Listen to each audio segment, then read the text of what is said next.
Halo guys, selamat kembali di Republik Rupiah. Siapa yang suka main game dan siapa yang paling ngikutin nih perkembangan konsol terbaru? PS5 Pro akhirnya diungkap, walaupun menuai banyak komentar negatif sih, karena harganya $200 lebih mahal dari yang base model, dan itu nggak termasuk fitur standar kayak stand-nya yang vertikal nggak termasuk, terus disk drive untuk kaset fisiknya nggak termasuk, dan nggak ada game baru atau game eksklusif untuk bisa demo performanya.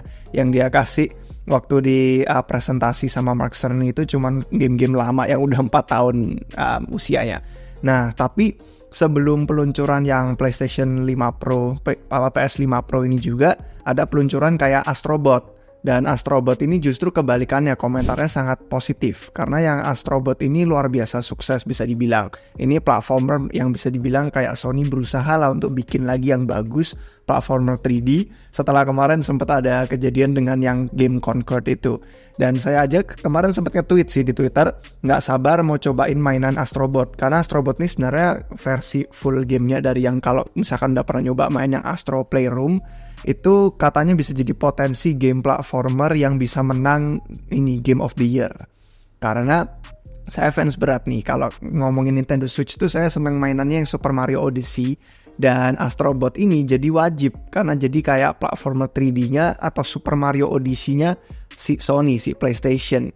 Dan ada yang bilang katanya bahkan bisa jadi lebih bagus daripada Mario Odyssey. Jadi semua ini game web tuh. Kenapa saya ngomongin ini? Sebenarnya karena waktu saya ngikutin tiba-tiba keinget, kan ada juga narasi game crypto atau game blockchain ya, atau game web3. Dan itu gimana kira-kira update terbarunya? Nah, apakah masih zaman game crypto? Coba kita kupas tuntas hari ini yuk. Oke, let's go.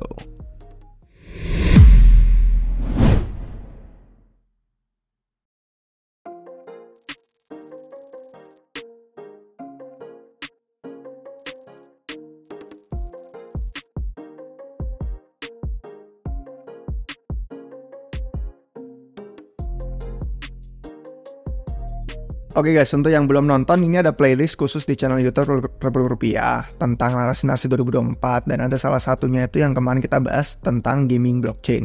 Jadi mungkin ada beberapa nama yang udah kita bahas di sini, yang udah kita kupas tuntas, tapi di sini dari sisi fundamentalnya juga, terus koleksi NFT dan segala macam itu ada banyak. Jadi silakan kalian tonton di sana aja untuk yang belum sempat nonton. Nah, sejak video itu ada TON, yaitu Telegram Open Network, yang sebenarnya bisa dibilang kayak pemenang besar untuk kategori game crypto atau game web3 tahun ini 2024, karena mengejutkan pasar. Dia ada janji untuk bisa distribusi aplikasi game itu ke basis penggunanya yang besar banget. Kayak yang pakai Telegram itu kan ada 900 juta user. Dan itu ada beberapa konten yang udah kita bikin di dashboard member RR. Jadi kalau ada yang belum daftar bisa join di link deskripsi di video ini. Nah, kalau misalkan kita ngomongin soal TON, ekosistemnya itu memang sih masih banyak yang spekulasi aja. Dan peluncuran baru yang bisa dibilang kayak kurang jelas. Semua hewan, kebun binatang kayak ada aja nama-nama untuk jadi game tap-tapnya.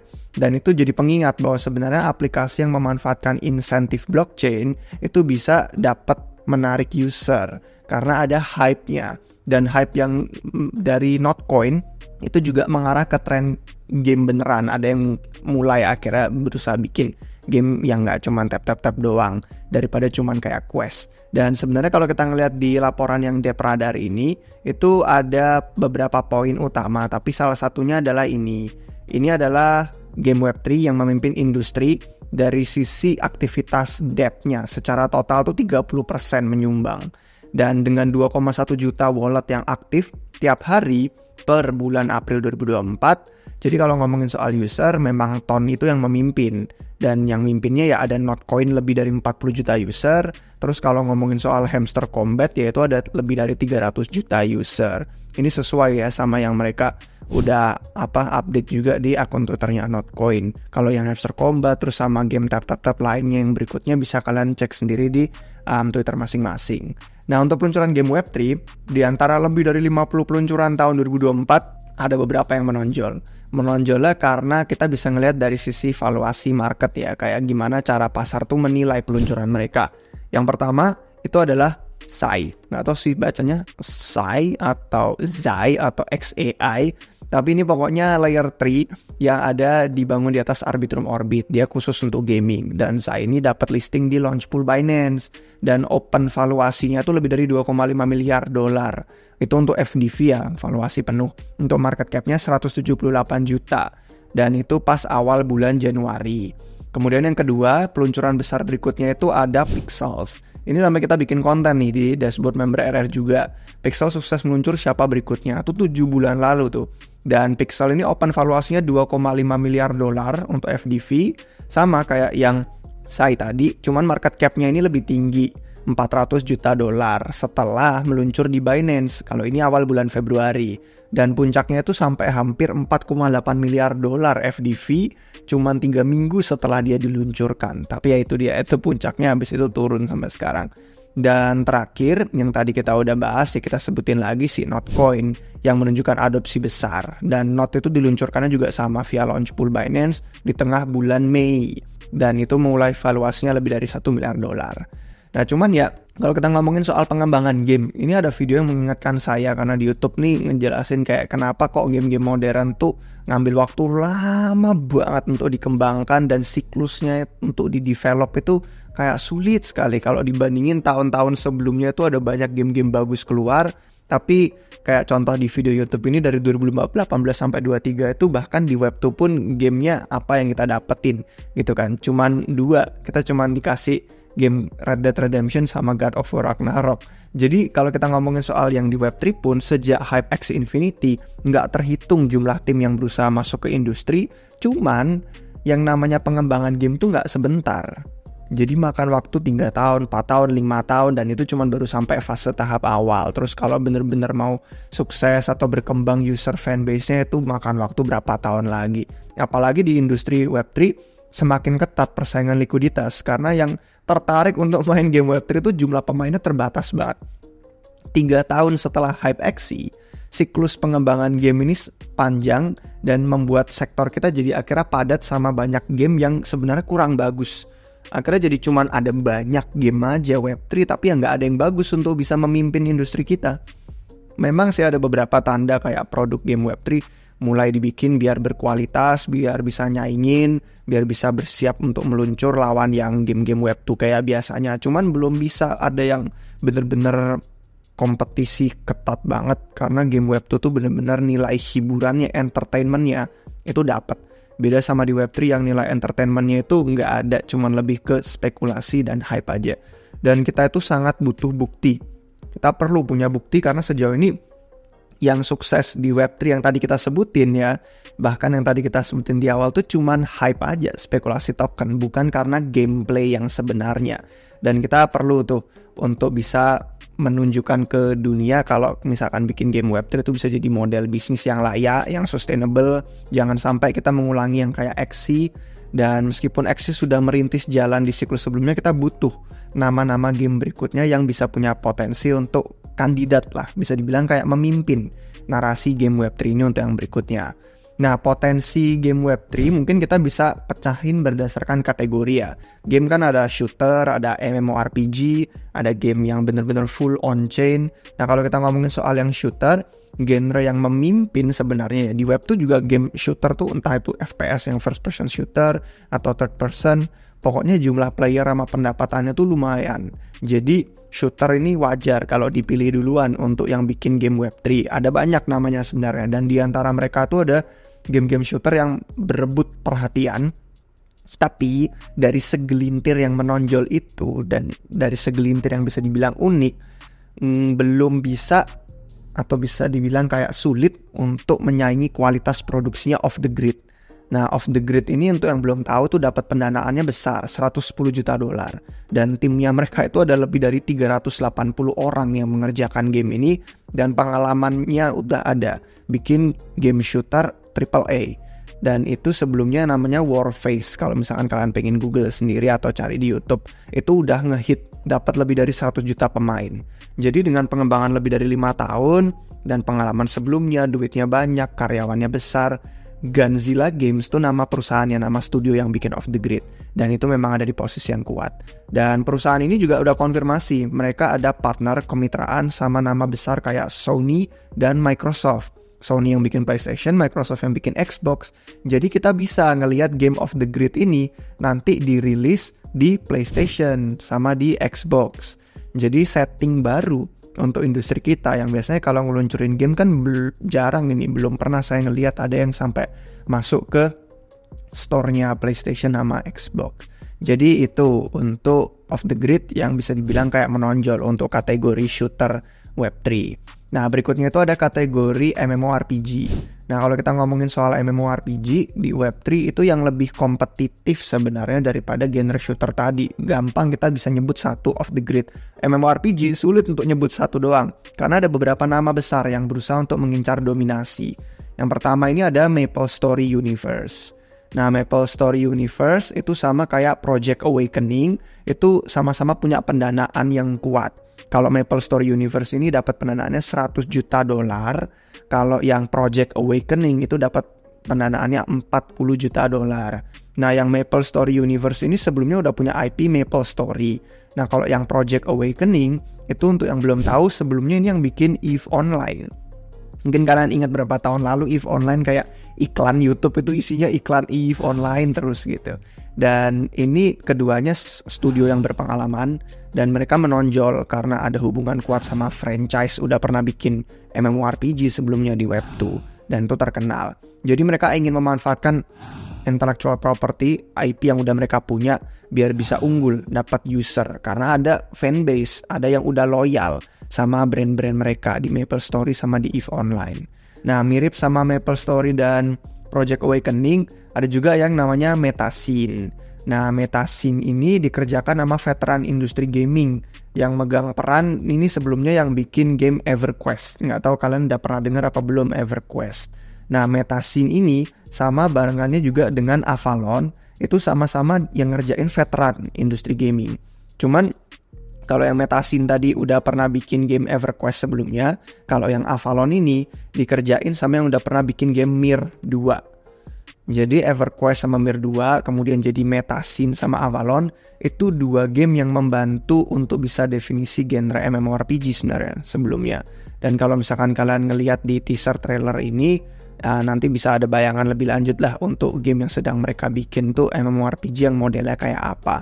Itu untuk yang Avalon, terus ini yang Metascene. Kalau yang Metascene ini sendiri ini lebih ke kayak ada influence Jepangnya sih karena modelan karakter yang macam anime. Nah, sementara itu Big Time yang sebenarnya udah sering ya sebelumnya kita bahas juga, itu membangkitkan lanskap game Web3 karena setelah bear market mereka bisa menghasilkan lebih dari $100 juta. Dan itu menurut artikel yang dilaporin sama Decrypt. Jadi $100 juta pendapatan tuh gede untuk posisinya mereka bisa kuat bersaing ke depannya. Nah, cuman ya kayak tadi saya bilang, MMORPG itu genre yang bersaingnya kompetitif banget. Makanya nggak bisa nyebut satu doang kayak shooter bisa nyebut satu Off the Grid. Yang MMORPG ya tadi ada banyak. Dan mungkin kalau suruh milih satu aja yang unggul, kayaknya MapleStory Universe ini yang punya investasi $100 juta dari Nexon. Itu menurut saya kayak lumayan GG. MapleStory Online kan udah mengumpulkan lebih dari 100 juta player juga dan seumur hidup mereka bikin perusahaan dan studio. Dan ini hasil result dari orang-orang yang testing untuk Pioneer di awal. Dan sebenarnya mereka terus jadi pemain yang besar sih di dunia MMORPG dengan membawa ekonomi yang udah mereka punya ke blockchain. Terus mereka integrasi konten-konten user, terus mereka memanfaatkan sistem pembayaran blockchain yang lebih efisien. Jadi MapleStory Universe ini kayak siap untuk bisa meluncurkan game mereka yang dinantikan orang. Katanya sih akhir tahun ini ya, nggak tahu kalau mereka delay atau enggak. Nah, untuk yang pengen nonton selanjutnya bisa tinggal cek aja di channel YouTube mereka MapleStory Universe untuk hasil-hasil mereka dari tes awal. Kayak dari jam, jumlah pemain, persentase, dan segala macamnya. Untuk kategori yang terakhir, ada dua lagi yang ternyata. Ada kategori game on-chain, ada kategori game yang seluler untuk yang mobile atau main di HP. Nah, yang dua sebelum terakhir ini, game on-chain, itu istilah bahasa Inggrisnya FOCG, atau Fully On-Chain Game, FOCG. Nah, game yang full on-chain ini itu sektornya susah dinilai karena banyak ketidakpastian dan rekam jejaknya itu terbatas. Jadi membedakan yang legit sama yang kurang kerjaan itu nggak mudah. Dan cuman ada si janji untuk konsep desain game yang lebih inovatif karena benar-benar full on-chain. Pirate Nation ini contoh yang menonjol. Karena dalam hal engagement dan pertumbuhan user itu lumayan bagus. Dia ada sekitar 100.000 player aktif harian dan itu kenaikannya 2.400% loh. Hanya dalam 3 bulan. Jadi rame yang main. Dengan pertumbuhan itu ditambah mereka punya pendapatan $1 juta juga dalam 6 minggu terakhir. Posisinya Pirate Nation ini jadi kuat di lanskap FOCG. Jadi untuk game yang benar-benar full on-chain, karena sekarang kan jarang tuh infrastrukturnya. Dan mereka punya yang namanya Proof of Play. Itu infrastrukturnya Pirate Nation bisa aja nanti dipakai sama game-game full on-chain yang lainnya di masa depan. Jadi itu untuk Pirate Nation. Kemudian ada juga sih sebenarnya yang kayak Parallel Colony. Cuman Parallel Colony ini belum launching. Jadi belum bisa bersaing dengan Pirate Nation dalam hal player atau user. Cuman antisipasi pengumuman Parallel Colony ini luar biasa di game yang full on-chain. Dan ada simulasi agent AI. Jadi kalau kalian lihat karakter-karakter biasanya kan cuman NPC. Kayak ya udah gerak kayak biasa, kadang nge-lag, nge-bug segala macam. Nah ini dia agen AI, karakter-karakter yang bukan kita. Jadi bisa berpikir sendiri, gerak sendiri. Dan itu ada simulasinya yang menjanjikan kita sebuah kayak komunitas yang fiksi tapi realistis, dimana kita sebagai pemain tuh harus kolaborasi sama AI. Kita harus kolaborasi sama agent AI di game itu untuk bisa maju.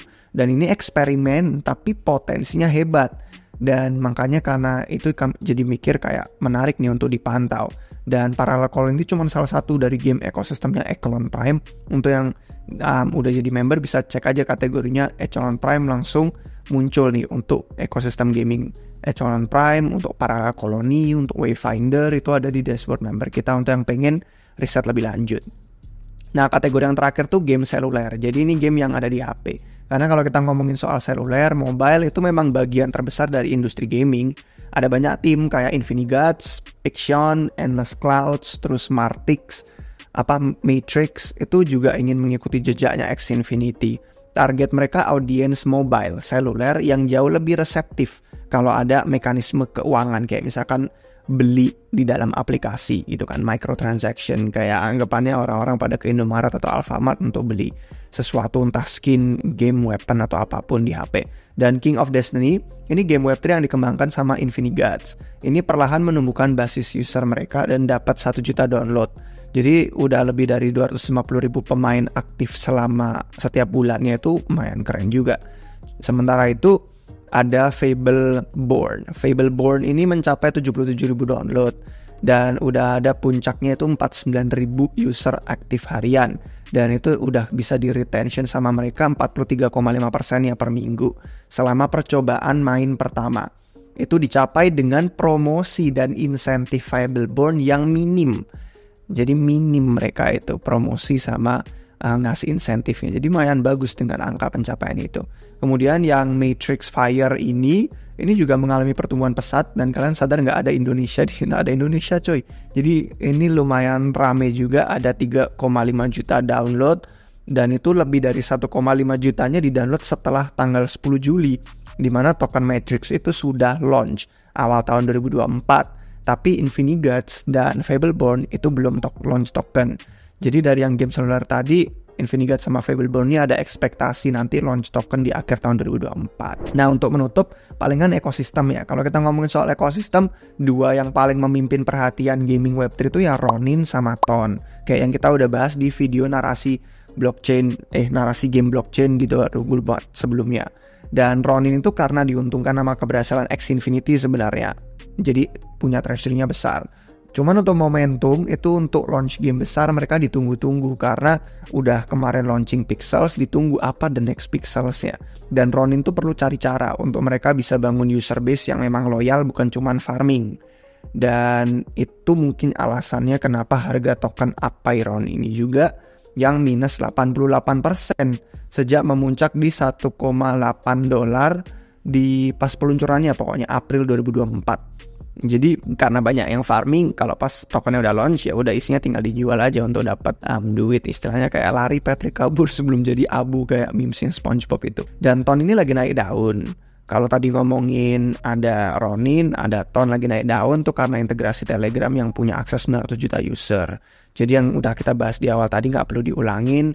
Cuman yang ada satu lagi saya pantau tuh Monad, karena walaupun bukan ekosistem khusus gaming, tapi ada partner yang membuat blockchain Monad itu bisa fokus di industri gaming Web3, apalagi dengan kemitraan mereka sama studio game besar di Korea. Dan selain itu kalau nggak Ronin, Ton sama Monad ya paling yang nggak terkait kayak Pixelmon. Pixelmon itu mungkin salah satu yang diremehkan.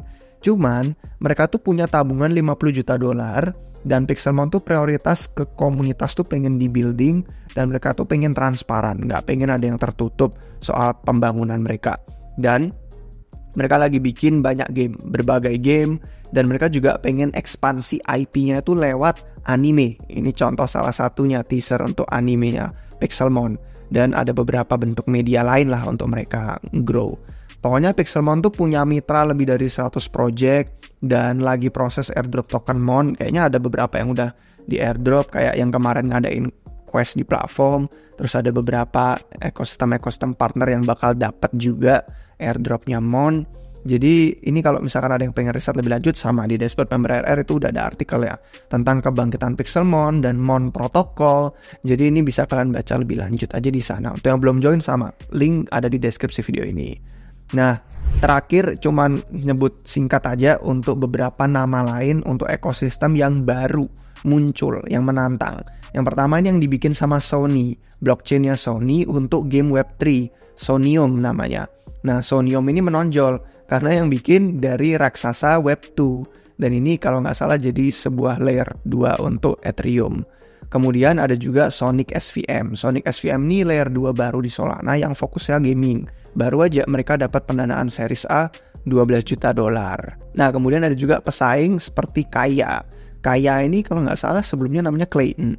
Dan itu didukung sama Line, Kakao Talk kalau nggak salah. Itu pokoknya ada tim-tim di balik Kaya.